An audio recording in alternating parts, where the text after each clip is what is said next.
Hello everyone, welcome you all to the online platform of the learners hub. आज हम लोग पढ़ेंगे exercise 2.2 के जो बचे हुए क्वेश्चंस थे, क्वेश्चन नंबर 4, 5, 6। ओके, तो सारे हम क्वेश्चंस आज देखेंगे।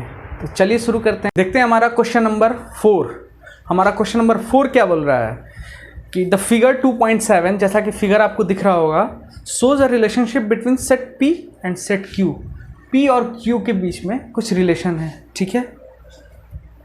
Right this relation in set builder form, roster form, और उसका डोमेन एंड रेंज फाइंड करना है। तो हमें सबसे पहले इन दोनों के बीच में, P एंड Q के बीच में क्या बताना है? रिलेशन। तो हमें रिलेशन बताना है P और Q के बीच में। किस फॉर्म में? सबसे पहले हम सेट बिल्डर फॉर्म में देखेंगे। अगर हम सेट बिल्डर फॉर्म की बात करते हैं, R इज इक्वल्स टू, हम देख रहे हैं कि Q के जो एलिमेंट्स हैं और P के एलिमेंट्स में जैसे 3 और 5 का रिलेशन बना है, 3 और 5 का रिलेशन बना है, तो जो 3 है वो 2 ज़्यादा है, सॉरी जो 3 है वो 2 कम है, इससे P से 2 कम है, या ऐसा कह सकते हैं P जो है वो Q से 2 ज़्यादा है। सिमिलरली 6 और 4 का बना है, तो 4 से जो है 6 क्या है? 2 ज़्यादा है। उसी तरह 5 और 7 में, यानी कि हम ऐसा कह सकते हैं P और Q के जो एलिमेंट्स हैं उनके बीच में जो रिलेशन बना है वो डिफरेंस किसका है? 2 का है। 5 - 2 3, 6 - 2 4, 7 - 2 5। ओके, कुछ हमारा रिलेशन ऐसा बन रहा है। तो इसको हम लोग क्या करेंगे? सबसे पहले सेट बिल्डर फॉर्म में लिखेंगे। सेट बिल्डर फॉर्म में देखिए, सेट बिल्डर फॉर्म में कैसे लिखेंगे? R इज इक्वल्स टू, ये हमारा ऑर्डर पेयर x, y, ये हमारा ऑर्डर पेयर हो जाएगा, वेयर x जो है P से बिलोंग करेगा, यानी कि x is equals to y plus 2। ठीक है, x क्या होगा? y से 2 ज़्यादा होगा। Where x belongs to P and y belongs to Q। ये हमारा बन गया सेट बिल्डर फॉर्म। अब बात करेंगे हम डोमेन, अब बात करेंगे रोस्टर फॉर्म की। अगर हम रोस्टर फॉर्म की बात करें तो रोस्टर फॉर्म में हम ऑर्डर पेयर लिखते हैं 5 3, 5, 3, 6, 4, 6, 4, 7, 5। ये हो गया हमारा रोस्टर फॉर्म। अब बात करेंगे डोमेन एंड रेंज की। जहाँ तक डोमेन की बात है, डोमेन क्या होता है? Set of first element of order pair, क्या हो जाएगा? 5, 6, 7। वहीं रेंज की बात करेंगे, set of second elements of order pair, क्या हो जाएगा? 3, 4, 5। ओके, ये हो गया हमारा रिलेशन। बेसिकली ये हो गया सेट बिल्डर फॉर्म, ये हो गया रोस्टर फॉर्म, ये डोमेन, ये रेंज। ओके, बढ़ते अपने नेक्स्ट क्वेश्चन की ओर, जो कि होगा क्वेश्चन नंबर 5। क्वेश्चन नंबर 5 क्या बोल रहा है? 5 बोल रहा है लेट ए, कोई सेट दिया हुआ है 1 2 3 4 6, और R be the relation from A. कोई रिलेशन दिया हुआ है, ए से ए का रिलेशन बनाना है, और ये हमारा दिया हुआ है सेट बिल्डर फॉर्म में। क्या कह रहा है? ए, बी। ओके, कोई ऑर्डर पेयर है और ए बी दोनों किससे बिलोंग करते हैं? ए से बिलोंग करते हैं, और B is exactly divisible by ए।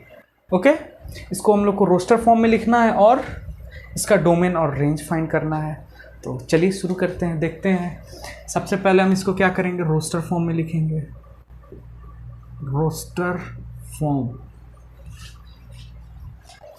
एक चीज़ यहाँ ध्यान देने की बात है, बी जो है, ये B is exactly divisible by A. B जो है वो ए से एग्जैक्टली क्या होना चाहिए? डिविजिबल होना चाहिए। तो हमारा ऑर्डर पेयर, अगर हम रोस्टर फॉर्म की बात करें तो हमारा ऑर्डर पेयर कैसे बनेगा? अगर सेट ए का हम 1 उठाते हैं, 1, तो क्या कह रहा है? बी एग्जैक्टली डिविजिबल बाई ए, यानी कि एक किस किस को डिवाइड कर सकता है? 2 को भी करेगा। सबसे पहले एक अपने आप को भी करेगा 1, फिर 1, 2, फिर 3 भी डिविजिबल है 1, 3, फिर 4 भी 1, 4, फिर 6 भी 1, 6। ओके, फिर अब हम आगे स्पेस नहीं है तो हम यहाँ लिख देते हैं। फिर 2 की बात करेंगे। 2 यानी 2 से 2 को, फिर 2 3 को, नहीं 3 जो है 2 से डिविजिबल नहीं है, 3 जो है 2 से डिविजिबल नहीं है, तो फिर 4 पे जाएंगे। हाँ 4 क्या है 2 से डिविजिबल है। फिर 6 पे जाएंगे, या 6 भी डिविजिबल है। फिर हम 3 पे जाएंगे। 3 क्या है 3, अगर 4 की बात करें नॉट डिविजिबल। 6 यस 3, 6। और क्या बचा 4 ना ही 6 डिविजिबल है, ना ही कोई नंबर डिविजिबल है, यानी कि 4 किसी के साथ रिलेशन नहीं बनाएगा। रहा बात 6 का, तो एक 4 को बना सकता है, और 6 को। ये हो गया हमारा रोस्टर फॉर्म। ठीक है, ये हमारा हो गया रोस्टर फॉर्म। अब बात करेंगे इसकी डोमेन की। डोमेन 1 2 3 4, 1 और 6, 2 3 4 6। एज वी नो, हम जानते हैं कि जो रोस्टर फॉर्म में होता है उसमें एलिमेंट्स हम लोग रिपीट नहीं करते हैं। ओके, इस वजह से हम 1 को एक ही बार लिए हैं, फिर 2 को एक ही बार लिए हैं, 3 को एक ही बार लिए हैं, 4 को एक ही बार लिए हैं, 6 को एक ही बार लिए हैं। ओके, रेंज क्या होता है? सेट ऑफ सेकेंड एलिमेंट, यानी कि 1 2 3 4 6, 1 2 3 4 6, ये क्या हो गया? Set of second elements range. ये क्वेश्चन नंबर 5 हो गया कंप्लीट, जिसमें हम रोस्टर फॉर्म भी दिखा दिए हैं कि हमारा रोस्टर फॉर्म है, डोमेन, रेंज। ओके, चलिए बढ़ते हैं अब अपने नेक्स्ट क्वेश्चन की ओर, जो कि है क्वेश्चन नंबर 6। क्वेश्चन नंबर 6 क्या बोल रहा है? Determine the domain and range of a relation R. Domain find करना है और रेंज फाइंड करना है। डोमेन एंड रेंज इस सेट का, तो हम देखेंगे अगर डोमेन रेंज की बात की है, हमारा ये दिया हो। सबसे पहले हम इस सेट को क्या करेंगे? रोस्टर फॉर्म में लिखने का कोशिश करेंगे। रोस्टर फॉर्म में, अगर रोस्टर फॉर्म की बात करें तो हमारा r इज इक्वल्स टू क्या हो जाएगा? अगर x is equals to 1, x is equals to हम 1 रखते हैं, तो यहाँ x प्लस 5 सेकेंड एलिमेंट क्या हो जाएगा? 6 हो जाएगा। ठीक है, यानी कि दोनों x किससे बिलोंग कर रहा है? इससे। Suppose x is equals to हम सबसे पहले ऑर्डर पेयर से लिए 0, अगर 0 लिए तो यहाँ क्या हो जाएगा? 0 प्लस 5, यानी कि हम यहाँ 5 लिख सकते हैं। लिख क्या सकते हैं? लिख दिए। अगर हम यहाँ लेते हैं 1, तो यहाँ क्या हो जाएगा? 6, 5 प्लस 1 6। अगर हम यहाँ लेते हैं 2, यहाँ क्या लेते हैं? 2, तो यहाँ क्या हो जाएगा? 7, 2 प्लस 5 7।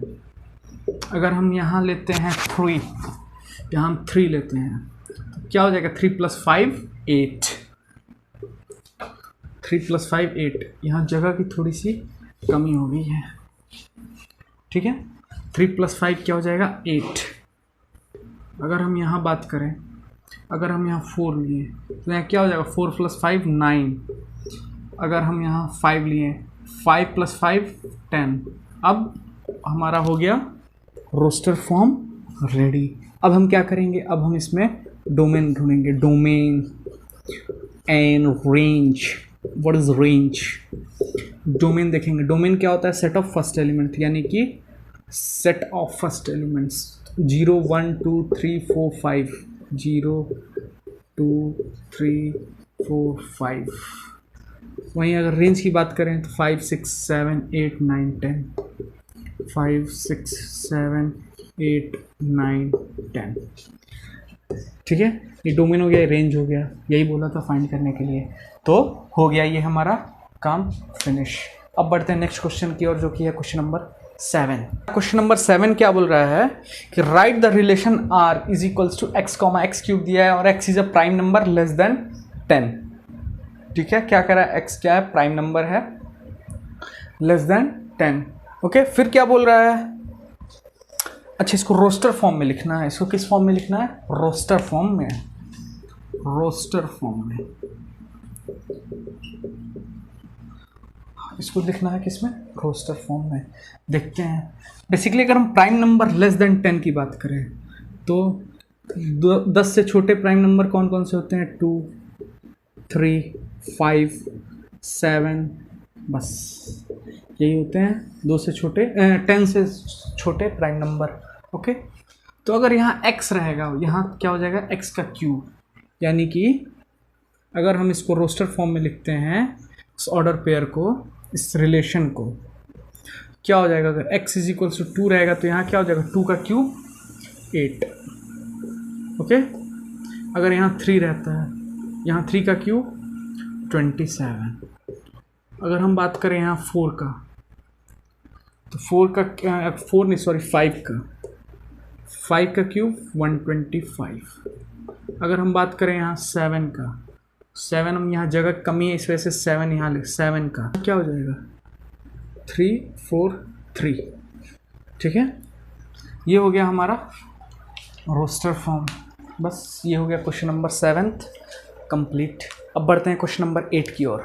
क्वेश्चन नंबर 7 क्या बोल रहा है, सॉरी क्वेश्चन नंबर 8 क्या बोल रहा है, क्वेश्चन नंबर 8 बोल रहा है लेट ए कोई सेट है एक्स वाई जेड, बी क्या है, कोई सेट है 1, 2, क्या कह रहा है, find the number of relation A to B. हमें क्या फाइंड करना है, number of relation in to A to B, A से बी का नंबर ऑफ रिलेशंस, मतलब मैक्सिमम नंबर ऑफ रिलेशन। तो मैक्सिमम पॉसिबिलिटीज रिलेशन के किस में बनते हैं, ए क्रॉस बी में, इसलिए हमें निकालना है number of relation in A cross B. हम क्या बताए थे इसमें, अगर हम बात करें number of elements in set A क्या हो जाएगा 3। इसमें अगर हम बात करें number of elements in set B क्या हो जाएगा 2। अगर इसकी हम बात करें number of relations in A cross B क्या हो जाएगा 2 power number of relation in A,